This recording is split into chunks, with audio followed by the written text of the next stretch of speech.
오늘도 예배하는 우리 성도님들 위해 하나님의 은혜가 함께 하시기를 축원합니다.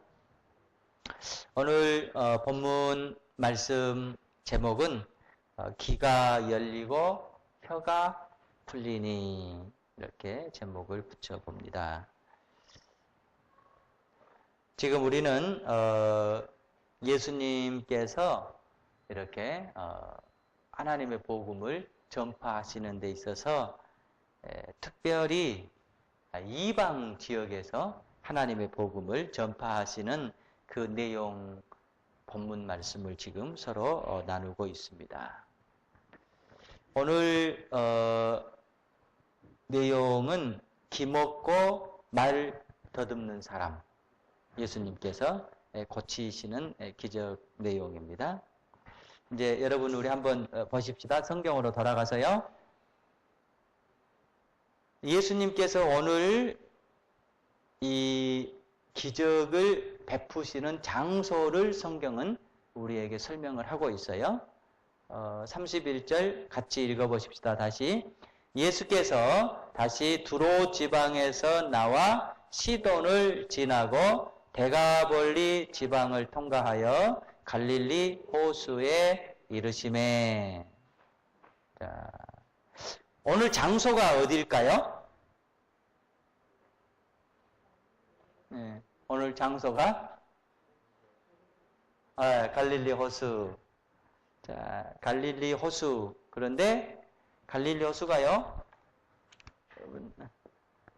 뭐 이렇게 있다고 치면 여기 지금 갈릴리예요. 여기 갈릴리 바다예요. 그럼 이제 주로 이쪽은 이제 유대 땅이고요. 이쪽은 이제 사마리아 땅이고, 이쪽도 이제 이방 땅이고, 보통 이렇게 나눠 봅니다. 그러면 오늘 본문 말씀에 보면은 두로 지방에서 나오셨죠. 그리고 어디로 지났어요? 시돈을 지났죠. 그리고 데가볼리를 통과해서 갈릴리 호수. 그러니까 아마 요 지역, 요 정도를 우리가 생각할 수가 있어요. 그런데 어디를 통과하셨냐면은 데가볼리 지방을 통과했다 그랬죠. 지난 우리가 마가복음 4장에서 데가볼리가 어딘가에 대해서 잠깐 서로 말씀을 나눴는데요. 데가볼리, 데가볼리 그러면은 데카폴리스, 영어로는 이렇게 돼 있어요. 그때 서로 얘기를 나눴죠. 데카라는 것은 몇이죠? 열. 여러분 데카메론, 데카메론, 그 유명한 그 소설 있잖아요. 열. 폴리스는 도시. 그러니까는 10개 도시를 통틀어서 데카폴리, 성경 영어로는 데카폴리스라고 얘기를 합니다. 여기는 그 알렉산더 시대에 이렇게 이방 지역을 지배를 하게 되면 헬라 문화를 전파하기 위해서 전진 기지들을 탁탁 건설을 했어요. 그때 당시에. 그런데 당시 이 갈릴리 이 호수 부근에 10개의 도시를 5, 6, 7, 8, 10 이렇게 10개의 도시를 딱 선정을 해서 그곳을 이렇게 헬라 문화를 전파하는 중심 기지로 삼았어요. 그리고 거기에는 누가 주둔을 했었냐면은 이제 시대가 바뀌었죠. 로마군이 주둔을 했던 거예요. 그러니까 로마군이 주둔을 할 때 여기는 이방 땅이니까, 유대 땅이니까 헬라 문화보다 이쪽 문화 시설이 더 좋았겠어요? 안 좋았겠어요? 아니, 지배한 민족 문화가 더 좋아요? 지배당한 민족 문화가 더 좋았어요? 이를테면 상식적으로 그러죠. 예. 그렇죠. 헬라 문화가 훨씬 앞섰죠. 그러니까 이제 10개의 데카폴리스라고 하는 지역을 정해 놓으면 여기에 시설들이 요 원주민들 시설보다 좋겠어요? 안 좋겠어요? 좋겠죠. 훨씬 좋겠죠. 신시가지로 전진 기지로 했으니까. 그러고 이제 시대가 이제 로마로 바뀐 거예요. 로마 시대로. 그러면 로마 군이 자기네들이 주둔하려면 이렇게 좀 시설이 안 좋은 원주민 지역에 당신네들이 살겠어요? 좋은 시설을 갖춰놓은 이 지역에서 살겠어요? 당연하죠. 예, 이 지역에서 살겠죠. 그러니까 이제 이 데카폴리스가 뭐가 됐냐면은 로마의 주둔 기지들이 된단 말이에요. 그러니까는 데카폴리스는 로마 군단이 거주를 했고 전형적인 이방 지역의 심장부 역할을 한 거예요. 데카폴리스가. 그런데 오늘 예수님은 그곳에 하나님의 말씀을 증거하신 거예요. 그러니까 이방 가운데서도 이방의 어디를 예수님께서 들어가셨냐? 심장부로 들어가셨어요. 심장부로. 마치 사도 바울이 복음의 핵심을 가지고 그때 이방의 수도라고 하는 어디로? 그렇죠. 로마로 들어가서 복음을 증거하셨던 것처럼. 그런데 사실은 알고 보면요. 이방 문화의 핵심으로 바울이 로마를 선택해서 가신 것보다 사실은 더 전에 예수님께서 이방 문화의 핵심인 데카폴리스라고 하는 지역으로 가서 복음을 증거하셨던 거예요. 그래서 오늘 본문 말씀은 이렇게 기먹고 말 못한 사람을 고쳤다. 하나님의 이적이다. 이거보다 더 큰 사실은 뭐냐면은 예수님께서 데가볼리의 복음을 증거했다라고 하는 사실이에요. 한 사람을 고쳤다라고 하는 사실보다 더 큰 사실은 뭐냐면은 어디? 이방의 핵심부에다가 예수님이 들어가셔서 복음을 증거했다라고 하는 거예요. 그러니까 우리가 그 성경을 보면 우리의 그 상상력을 좀, 우리의 지식을 좀 동원해서 예수님 시대로 좀 가볼 필요가 있어요. 그걸 많이 하신 분은 예수님의 모습이 더 이렇게 생생하게 와 닿는 것인데, 그때 당시에 유대교가 이렇게 판을 치던 시대에 누군가가 이방 땅의 복음을 증거했다. 이거는 정말로 지구가 무너지는 사건이에요. 그런데 예수님께서 그곳에 가서 증거를 했던 거예요. 자, 그래서 오늘 본문에서 우리가 꼭 핵심에 잡아야 될 것은 예수님께서 데가볼리의 복음을 증거하셨다. 이방 땅의 복음을 증거하셨다. 그 다음에 이제 보십시다. 치유의 장소가 나와 있고요. 그 다음에 치유의 대상이 나와요. 대상은 어디를 보냐면은 우리 32절을 우리 같이 한번 보십시다. 다시 읽어보십시다. 사람들이 기먹고 말 더듬는 자를 데리고 예수께 나와 안수하여 주시기를 간구하거늘. 몇 사람이죠?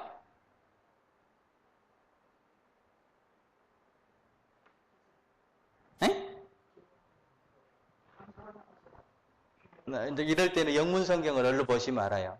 어가 몇 개 붙어 있는가 보면 알아요.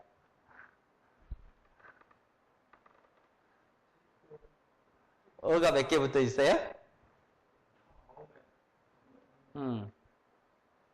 There some people brought to him a man. 이죠? A man. 한 사람인데 기가 먹고 동시에 말도 못하고, 예, 한 사람이에요. 이럴 때는 여러분 영문 성경을 보면 한글보다 훨씬 더 이해가 빨리 들어와요.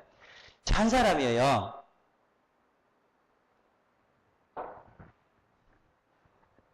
데가볼리가 몇 개 지역이라겠죠? 10개 거울이라겠죠? 그 10개의 거울을 통 털어서 지금 환자 몇 사람을 데리고 예수님 앞에 왔어요? 한 명. 오직 한 명. 그러면 이제 우리가 또 질문을 해봐야 돼요.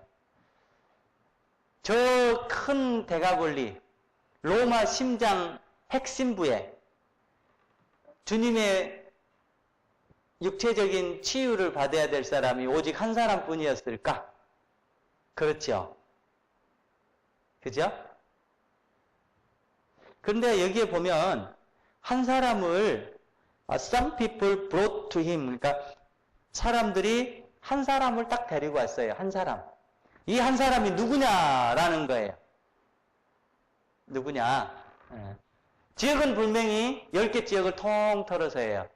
그런데 다른 데 보면 많은 사람들이 예수님 앞에 와서 은혜를 받고 치유를 받고 그러는데 여기는 딱 한 사람만 사람들이 데리고 왔다 이거예요. 한 사람만 데리고 왔어요. 그리고 이 한 사람을 와가지고 이제 예수님께 말씀에 보면 예수께 나와 안수하여 주기를 간구하거늘 그랬죠. 여기도 여러분 영문 성경을 한번 봐봐요. 어떻게 되냐면 자, some people brought him a man who was deaf and could hardly talk, and they begged him to place his hand on the man. 강구한다라고 하는 말을 여기서는 뭐라고 썼냐면은 베그한다 했어요. 이게 이렇게 베그가 뭐죠? 우리는 얼른 거지가 이렇게 뭔가 동전달라 베어간다 그러죠. 이게 좋은 뜻으로는 정말로 자기 온 심령을 다해서 간청하는 거예요. 그러니까 이제 정리를 해봅시다. 이 넓은 지역에서 딱 한 사람을 데리고 와서 그냥 좀 고쳐주십시오가 아니라 자기의 온 심령을 내어놓고 간구해서 손을 얹어서 고쳐주십시오. 이 한 사람이 누구겠느냐? 주님의 치유가 필요한 사람이 한 사람뿐이었겠느냐? 마가가 이 데가볼리라고 하는 지역에 왜 한 사람을 놓고 얘기를 하냐? 예. 이제 여기에 성경 해석학자들은 어떻게 얘기를 하냐면은 마가가 의도적으로 한 사람을 강조했다라는 거예요. 예. 한 사람을 강조했어요.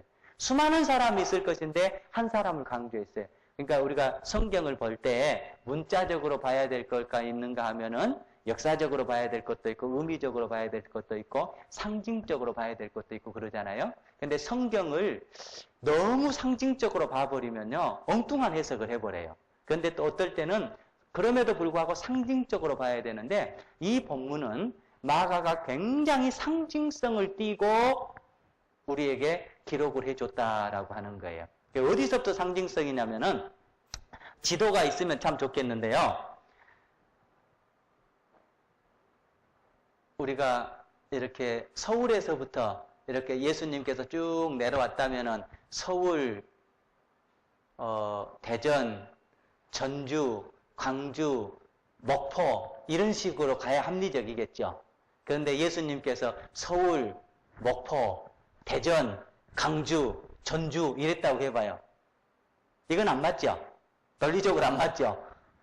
이렇게 할 수가 없잖아요. 이렇게 쭉 내려온다든가 아니면 내려와가지고 쭉 올라가신다든가. 그런데 이 두로, 시돈, 데가볼리, 갈릴리가 이렇게 내려온 것도 아니고 이렇게 올라간 것도 아니고 이거예요 지금. 그러니까 광주, 서울, 목포, 대전, 광주, 전주 이해해요? 무슨 말 하려고 하는지? 우리나라 지형으로 쓰면 서울, 대전, 전주, 강주, 목포 이렇게 오시든지 그렇지 않게 쭉 오셨다가 이렇게 올라가시든지 이게 상식적이잖아요. 그런데 지금 31절의 그 지형이 어떻게 됐냐면 이렇게 왔다가 다시 이렇게 갔다가 다시 이렇게 왔다가 이런 식으로 열거가 됐다 이거예요. 그러니까 지형적인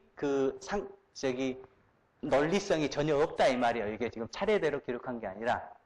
그러니까 이거는 뭐냐면은 이걸 통틀려고 하는 마가의 문학적인 장치라는 거예요. 문학적인 장치. 지형을 이렇게 쭉 한 게 아니었고, 그 다음에 이 많은 대가벌리에 오직 한 사람 데리고 와서 그 사람에게 손을 얹어서 치료해 주라고 하는 부탁이 온 신령을 내놓고 이렇게 배그하듯이 했다라고 하는 이 한 사람도 상징성이었다라고 하는 겁니다. 그래서 결국은 지형도 상징이요, 이 한 사람도 마가는 상징적인 장치로 했는데, 마가는 지금 여기에서 뭘 말씀하려고 하는 거냐? 이방인을 전부 하나로 놓고 예수님께서 이방인을 고치시고 이방인에게 은혜를 베푸시고 이방인에게 하나님의 기적이 내린다라고 하는 것을 말씀하기 위해서 마가는 이렇게 문학적인 장치로 썼다라고 대부분의 성경학자들은 해석을 하고 있습니다. 그래서 상징성이에요.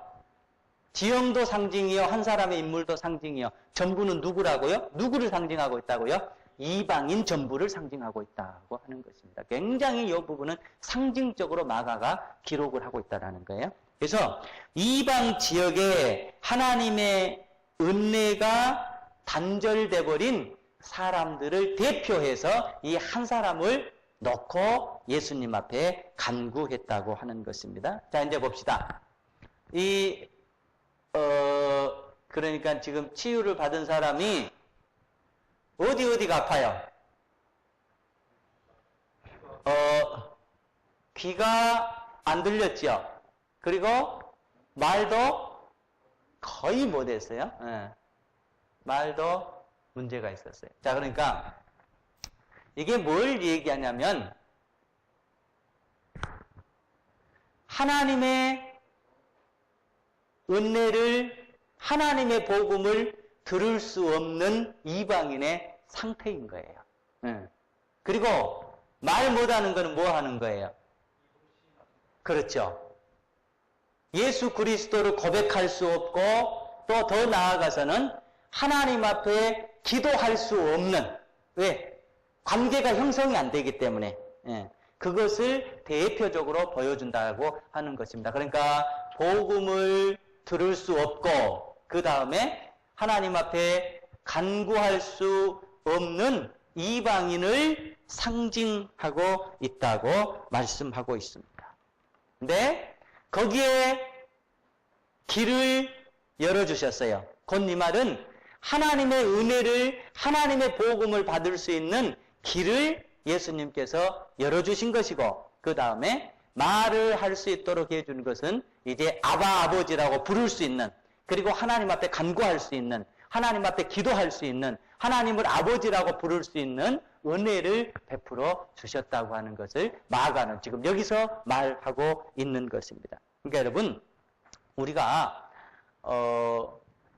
복음을 들을 수 있는 길을 가졌다라고 하는 것. 그러니까 복음을 들을 수 있는 관계가 예수님과 형성이 됐고 그 다음에 아버지를 부를 수 있는, 하나님 앞에 기도할 수 있는, 간구할 수 있는 은혜를 받았다고 하는 것. 이거보다 사실은 더 큰 은혜가 어디가 있겠습니까? 지금 예수님이 지금 이거를 우리에게 말씀을 합니다. 그래서 마가복음은 지금 여기 이 본문 사건, 그러니까 기 먹은 자, 그 다음에 그 후에 지난 시간에 우리가 봤던 게 뭐죠? 수로 번익의 여인. 그 다음에 마가복음 우리가 8장에 보는 보통 이거를 칠병이어라고 얘기를 합니다. 이 세 개가 다 이방인이에요. 수로 번익의 여인, 헬라에 있는 유대인 아니라고 그랬죠? 예. 헬라에 있는 수로 번익의 여인이라 그랬으니까, 자, 이방인에게 베푸시는 하나님의 은혜를 마가는 기록을 합니다.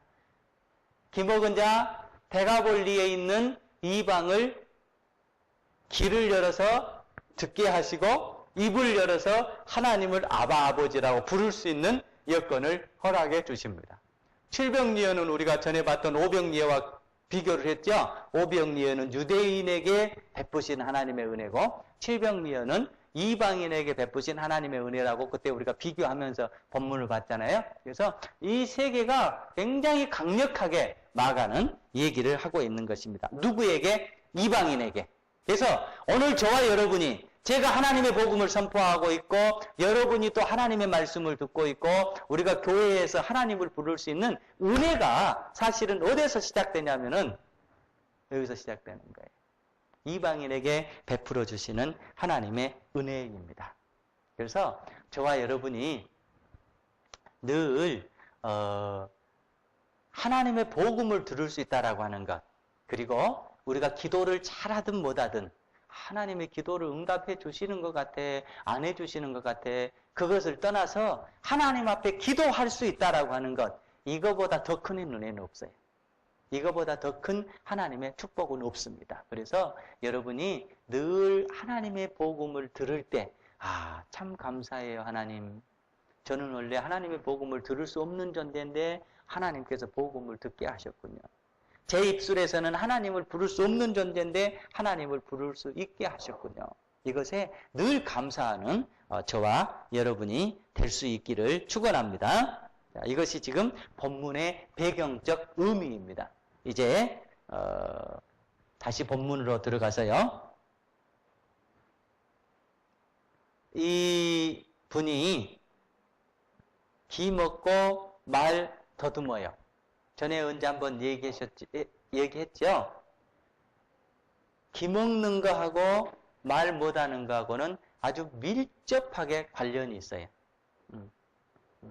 기 먹은, 그러니까 기가 안 들린 분은 10중 8구 다 말을 못해요.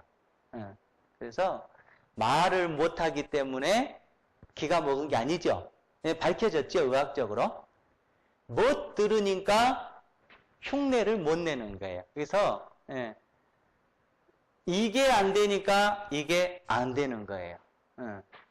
그래서 못 들으니까 이게 안 되는 거예요.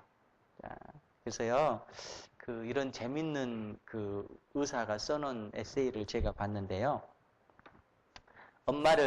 아이를 엄마가 키우는 게 좋아요? 아빠가 키우는 게 좋아요?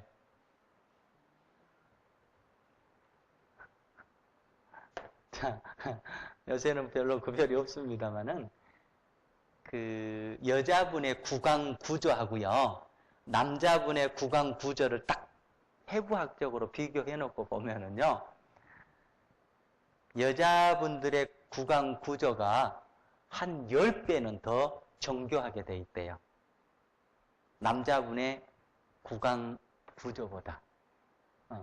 그러니까 여자분들이 발음한 거하고요, 남자분들이 발음한 거하고 비교해 보면 여자분들의 발음이 훨씬 정확하고요, 훨씬 뚜렷하고요, 훨씬 알아먹기가 쉽대요. 그래서 아이는 누가 키워야 되냐? 여자가 키워야 된대요.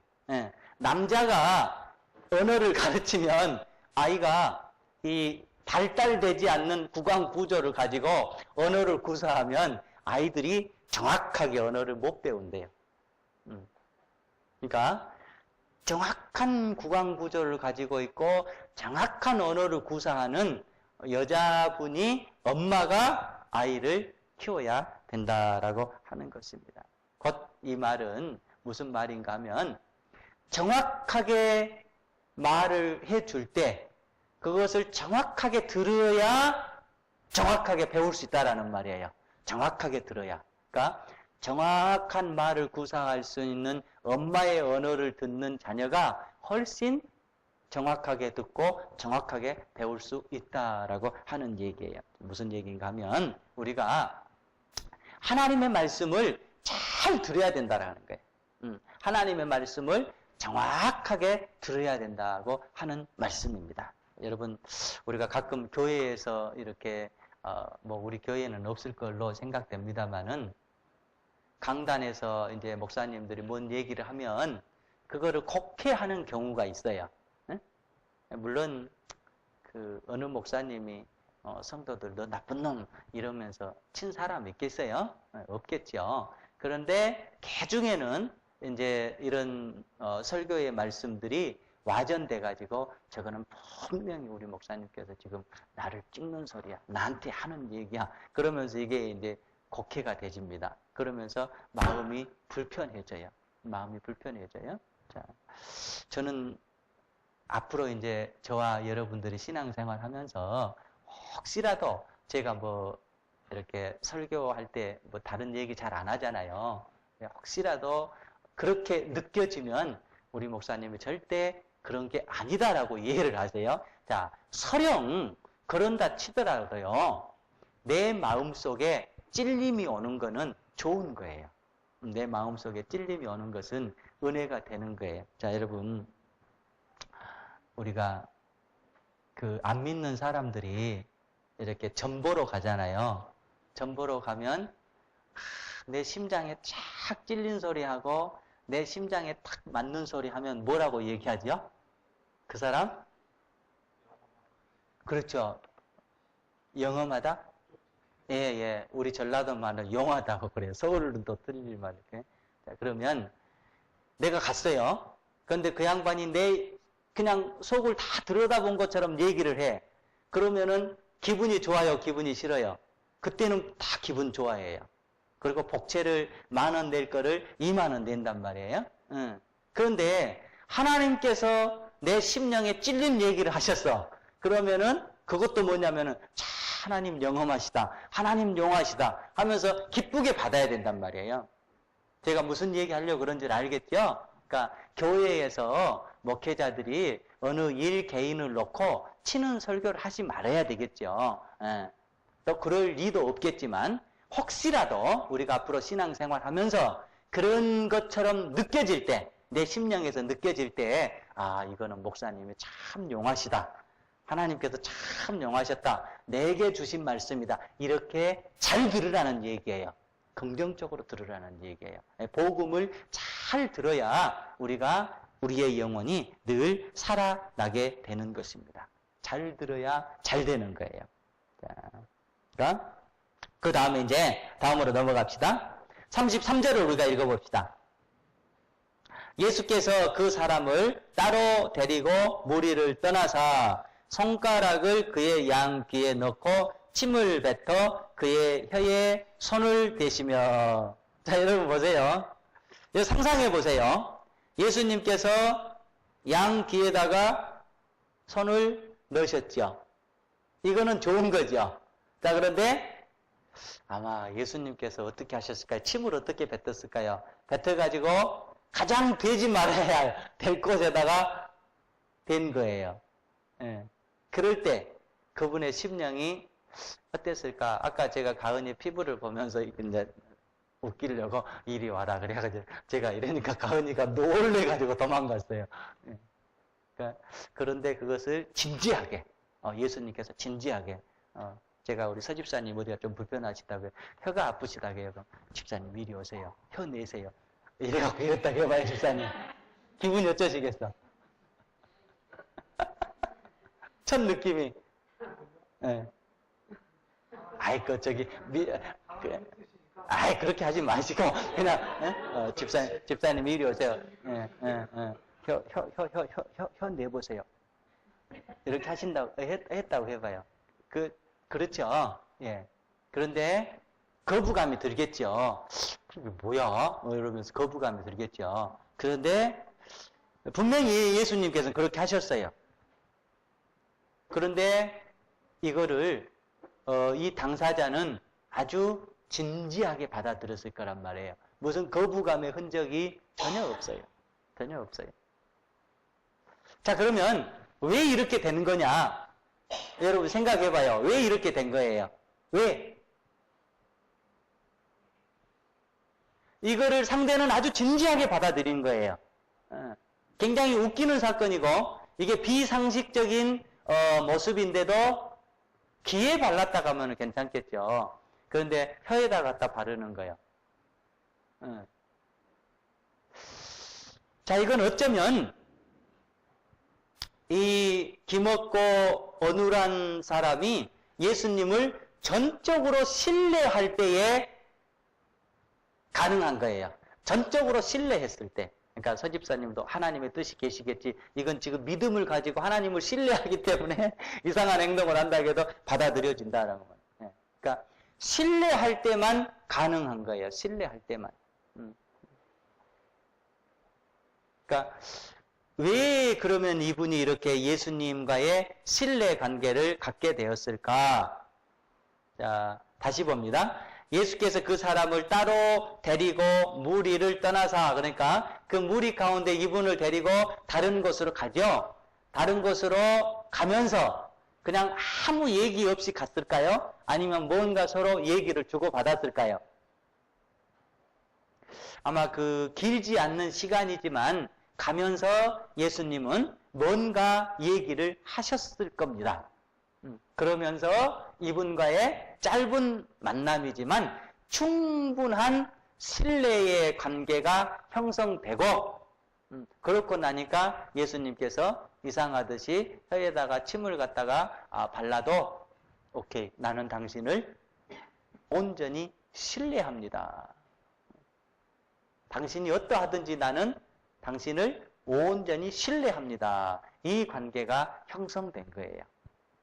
이것은 오늘 우리들에게 신앙의 삶이 어떠해야 된가를 분명하게 보여주는 것입니다. 저와 여러분이 신앙생활하면서 예수님께서 내 인생을 이상한 방향으로 끌고 가는 것 같아요. 나는 전혀 그런 의도가 아닌데, 내가 바라는 건 전혀 그쪽이 아닌데 이상한 방향으로 예수님께서 저를 끌고 가고 있어요. 이럴 때 우리가 하나님 좋습니다. 저의 이런 질곡의 삶 속에 하나님의 뜻이 계시겠죠. 내가 이렇게 환난을 당하는데 하나님의 뜻이 계시겠죠. 내가 이렇게 어려움을 당하는데 하나님 뜻이 계시겠죠. 하나님 결국 이런 질고가 제 인생의 끝이 아니겠죠. 이런 질고를 통해서 하나님은 저에게 뭔가를 말씀하시고, 이런 어려움을 통해서 하나님은 저에게 더 나은 축복의 삶을 주시기 위해서 저를 인도하고 계시겠죠. 이렇게 신뢰할 수 있어야 된단 말이에요. 자, 여러분의 삶이 잘 안 풀릴 때 있죠. 여러분의 삶이 힘들 때 있죠. 여러분의 계획대로 안 되질 때 있죠. 이럴 때 오늘의 본문을 꼭 생각해 보시기를 바랍니다. 그러면서 주님, 그래도 저는 주님을 신뢰합니다. 그래도 저는 주님을 의지합니다. 그래도 저는 주님의 인도하심이 최선임을 믿습니다. 예, 이게 뭐냐? 믿음이라고 하는 거예요. 이 분은 그런 믿음의 모습을 잘 보여주고 있습니다. 그래서 주님과의 신뢰가 많아지면 많아질수록 내 삶은 하나님의 은혜로 채워지는 것입니다. 그래서 주님과의 신뢰는 내 삶과 정비례합니다. 주님과의 신뢰가 많아지면 그 삶 속에는 하나님의 은혜가 넘쳐나고요. 주님과의 신뢰가 적어지면 내 삶은 또 역비례합니다. 반비례합니다. 은혜가 넘쳐나지를 않은 거예요. 그래서 여러분이 여러분의 뜻대로 삶이 안 된다고 할 때, 그럴 때일수록 하나님과의 신뢰도를 덜 쌓아가는 성도들이 될 수 있기를 축원합니다. 하나님께서 그 신뢰 속에 엄청난 역사를 주실 줄로 믿습니다. 이제 마지막 하나를 더 보십시다. 자, 치유의 순서를 한번 보십시다. 이제 예수님께서 귀를 이렇게 하시고 침을 뱉어서 혀에 대시고 하늘을 우러러 이렇게 한숨을 내쉬면서 에바다, 이거는 아람, 예수님께서 그 일상에 사용하셨던 이 일상 언어셨어요. 사용하셔서 에바다라고 하셨는데 그건 열리라고 기도하셨죠. 그러니까 35절에 귀가 열리고 혀가 맺힌 것이 곧 풀려 말이 분명하여졌더라. 자, 순서를 보세요. 귀가 아팠죠. 혀가 제대로 작동을 하지 않았죠. 그런데 어디부터 고쳐졌어요? 그렇죠. 귀부터 거쳐졌죠. 그러니까 원인이 뭐였어요? 아까 우리가 얘기했다시피 언어가 문제여서 기가 문제인 거였어요? 아니면 기가 문제여서 언어가 문제였던 거예요? 기가 문제여서 언어가 문제였죠. 네? 예수님께서 고치시기를 귀를 열게 하시고 그 다음에 혀가 열리게 했습니다. 이게 순서예요. 순서예요. 그러니까 그래서 우리가 늘 영육이 잘됨 같이 그러죠. 육영이 잘됨 같이 그러지 않죠. 우리는 남과 북의 관계를 할 때 남북 관계라고 그러죠. 그런데 북쪽은 뭐라고 그래요? 북남이라고 그러죠. 북남회담 이러죠. 우리는 남북회담. 그러니까 어느 순서가 맞는지는 모르겠어요. 지금 두 사이에서. 근데 하나님과의 신앙의 관계에 있어서는 분명한 순서가 있어요. 영육이 잘됨 같이. 그래도 보면은 귀가 열리고 그 다음에 혀가 열리는 거예요. 그래서 여러분이 늘 영적 생활을 아주 소중하게 여기십시오. 육적 생활 우리 관심 많잖아요. 건강에 관심 많고 요새는 무슨 미모에 관심 많고 다이어트에 관심 많고 물질에 관심 많고 그러잖아요. 그런데 그거보다 어쩌면 더 영적인 것에 많은 관심을 투자하고 영적인 것에 많은 관심을 가져야 돼요. 왜? 이게 잘 돼야 잘 된다라고 하는 거예요. 이게 잘 돼야 잘 된다라는 거예요.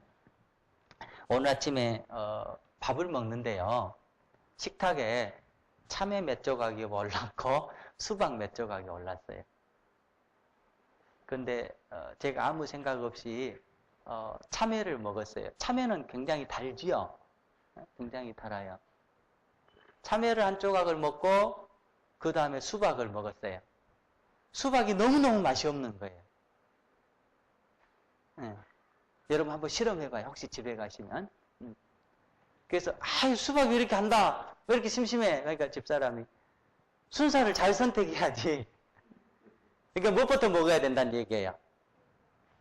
수박이 좀 덜 다니까 수박을 먹고 그 다음에 단 참외를 먹어야 수박 맛도 즐기고 참외 맛도 즐긴다라고 하니까 먼저 단 참외를 먹어버렸더니 수박도 원래 달 건데 더 단 참외를 먹어버려가지고 수박이 그냥 맹탕인 거예요.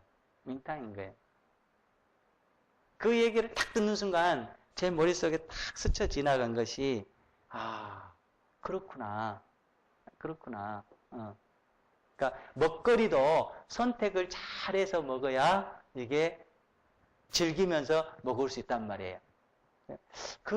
딱 그 얘기를 듣고 제 머릿속에는 신앙적으로 딱 그게 떠올랐어요.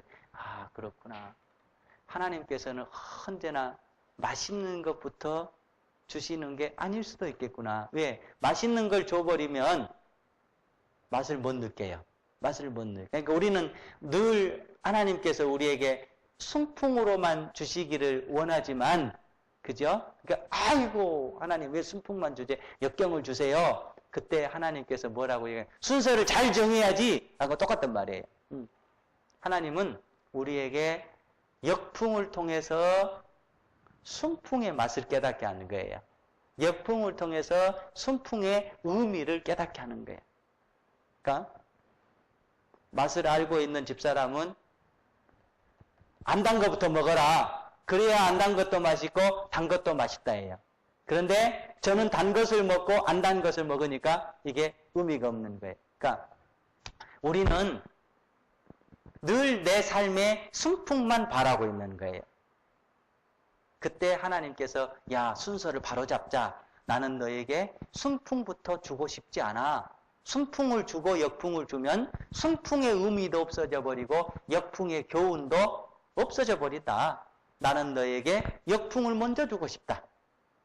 그리고 인생의 의미를 깨닫게 하고 역풍을 통해서 역풍의 의미를 깨닫고 순풍이 왔을 때 그 순풍이 얼마나 감사한가를 나는 너로 하여금 깨닫게 하고 싶구나. 제 머릿속에 다 그게 떠오르는 거예요. 여러분, 그런 거예요. 하나님께서는 우리에게 순풍을 먼저 주실 의사가 별로 없으세요. 사실입니다. 하나님은 우리를 그냥 온실 안에 화초로 두고 싶지 않은 거예요. 그러니까 많은 역풍을 통해서 인생의 의미를 깨닫게 하고 그 다음에 그 의미에서 연단이 되어진 다음에 순풍을 주시고 그럴 때 조그만한 순풍 하나도 하나님 너무너무 감사합니다. 이러면서 하나님 앞에 감격한 삶을 살게 만드시는 거예요. 이게 하나님께서 우리를 치유하시고 우리를 다루어 나가시는 모습입니다. 그러니까 귀를 열게 하고 말을 하게 하셨습니다. 하나님의 순서입니다. 여러분, 늘 우리의 인생에 있어서 하나님의 순서를 늘 기억하면서 우리가 하나님의 순서에 맞출 때 우리의 삶이 늘 아름다운 삶이 되고 우리의 삶이 늘 인생의 올바른 삶이 되어지는 거예요. 우리가 신앙생활 잘한다라고 하는 게 뭐겠어요? 아, 그 사람 믿음 좋다가 뭐겠어요? 하나님 앞에 더 나아가는 거예요. 하나님의 뜻을 더 깨닫는 거예요. 하나님의 뜻을 더 알아가는 거예요. 부모의 마음을 알수록 그 사람이 자녀가 되어가듯이 우리가 하나님의 마음을 많이 안 사람일수록 사실은 믿음이 좋은 사람이에요. 하나님의 뜻을 많이 깨닫고 거기에다가 내 뜻을 맞춰 나가는 사람일수록 믿음이 좋은 사람입니다. 순서를 바로 잡아야지 하는 이 와이프의 말 속에서 하나님은 그러신가 보구나 라는 것을 제가 직감적으로 깨달았어요. 여러분의 삶을 통해서 정말로 하나님과의 여러분의 순서를 또 하나님과의 저의 순서를 늘 바로 잡아 나가는 성도들이 될 수 있기를 축원합니다. 하나님은 순풍이 먼저다? 아니에요. 역풍이 먼저예요. 역풍을 통해서 인생의 의미를 깨닫게 하고 역풍을 통해서 순풍의 축복을 배가시키려고 하는 것이 하나님의 뜻입니다. 어쩌면 하나님은 혀를 고치고 귀를 고칠 수 있습니다. 그런데 순서대로 귀를 고치고 혀를 고치셨습니다. 우리의 인생의 의미를 바로 생각하면서 하나님의 인도의 방법에 우리의 모습을 늘 바쳐 나가는 성도들이 될 수 있기를 축원합니다.